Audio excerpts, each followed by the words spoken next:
On the night of February 9th, 2004, 21-year-old nursing student Maura Murray disappeared without a trace after crashing her car on a desolate road in New Hampshire.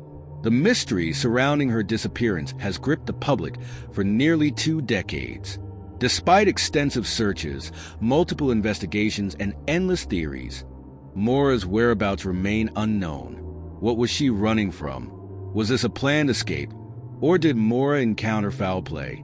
Her sudden vanishing has sparked one of the most complex and talked about missing person cases in modern history, one that continues to puzzle both amateur sleuths and seasoned investigators alike. Who was Maura Murray?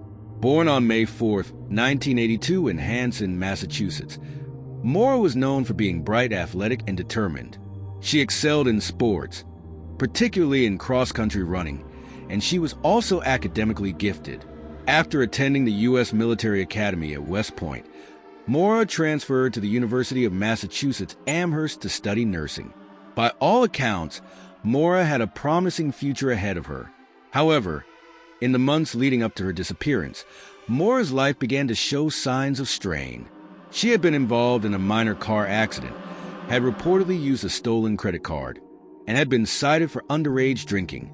These incidents, while not major, seemed to weigh on her, and friends and family noticed she had become more withdrawn. Her sister Kathleen revealed that Maura had been struggling with personal issues, including stress related to her romantic relationship. But no one could have anticipated that Maura would disappear completely. The events in the days leading up to Maura's disappearance paint a curious and unsettling picture. On February 5, 2004, just 4 days before she vanished, Maura was working a security shift at her college when something happened that visibly shook her. A distress phone call with her sister Kathleen left Maura in tears, and her supervisor noted that she was inconsolable. When asked what was wrong, Maura simply said, "My sister," but her family later downplayed the significance of this phone call. On Monday, February 9th, the day of her disappearance, Maura sent an email to her professors at UMass, explaining that she needed to take time off due to a family emergency. However, there was no such emergency, raising questions about why Maura had lied. Later that day, she withdrew almost all the money from her bank account, around $280, and made several puzzling purchases, including alcohol and a large amount of food from a local liquor store. She also packed up some of her personal belongings, including her school books, toiletries, and clothes, leaving behind a packed box marked return. Around 4:30 p.m., Maura got into her black Saturn sedan and began driving north toward the White Mountains of New Hampshire. But what was she planning to do there? Was she running away from something or someone? Or was she just trying to escape her current life for a while? By 7 p.m. on February 9th, Maura was driving along Route 112 in Haverhill, New Hampshire, a rural area with few houses and little traffic. It was a cold night and snow lined the roads. At approximately 7:25 p.m., Maura's car went off the road and crashed into a snowbank, damaging the front end of the vehicle and deploying the airbags. Not long after the crash, a local woman who lived nearby noticed the wreck and stopped to offer help. Maura declined, saying that she had already called AAA. However, no call was ever made to AAA, and the woman drove home, feeling uneasy about the situation. About 10 minutes later, Butch Atwood, a school bus driver who lived nearby, stopped to offer assistance. Once again, Maura refused help, claiming that she didn't need assistance. Atwood, sensing that something was wrong, drove home and called the police.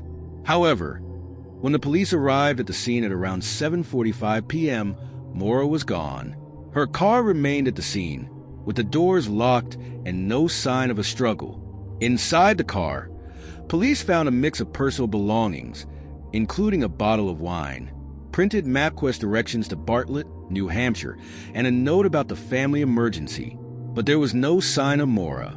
Witnesses reported that they had not seen anyone walking along the road, and there were no clear footprints in the snow leading away from the car. It was as if Maura had simply vanished. Maura Murray's sudden disappearance has led to a wide range of theories, each with its own set of supporting evidence and detractors. One of the most enduring theories is that Maura ran away to start a new life. Her decision to pack up her dorm room, withdraw money from her bank account, and lie about a family emergency has led some to believe that Maura was planning to leave her life behind. However, if she had staged her own disappearance, where did she go? And why has no trace of her been found in nearly 2 decades?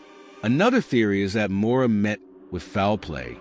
The remote location of the crash site, combined with the fact that Maura disappeared in such a short window of time, has led some to believe that she may have been abducted.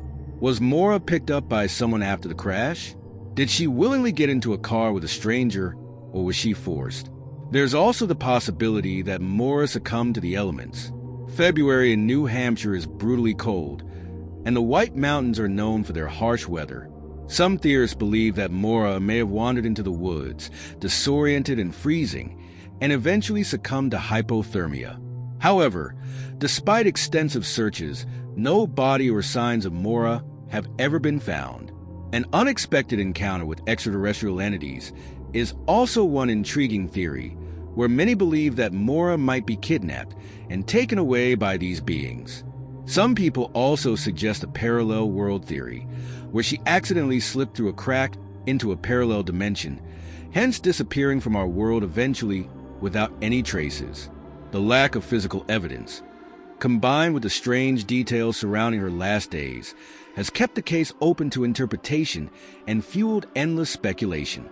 Each theory brings new questions. Was Maura running from someone or something? Was her disappearance part of a carefully planned escape? Or did it unfold in a chaotic series of unfortunate events? Despite extensive investigations and numerous search efforts, Maura Murray has never been found. Over the years, police have followed hundreds of leads, but none have brought them closer to discovering what really happened.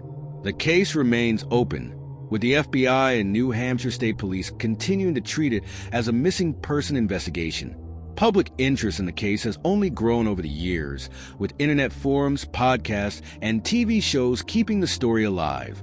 In 2017, the case was featured in the documentary series, The Disappearance of Maura Murray, which brought renewed attention to the mystery and introduced a new generation of true crime enthusiasts to Maura's story. But despite the media attention and ongoing investigation, the key question remains: where is Maura Murray? The disappearance of Maura Murray is one of the most enduring mysteries of our time. For nearly 20 years, her family, friends, and the public have searched for answers, but the case remains unsolved. Was Maura running from something? Did she fall victim to foul play? Or did she simply vanish into the cold, dark night, leaving her old life behind? Until new evidence comes to light, Maura Murray's disappearance will continue to haunt those who seek to understand what happened. But for her family, the hope remains that one day they will find closure. Thank you for watching. If you found the story of Maura Murray's disappearance compelling, please like, subscribe, and share your thoughts in the comments below. What do you think happened to Maura? Let's keep the conversation going and help spread awareness about this ongoing mystery.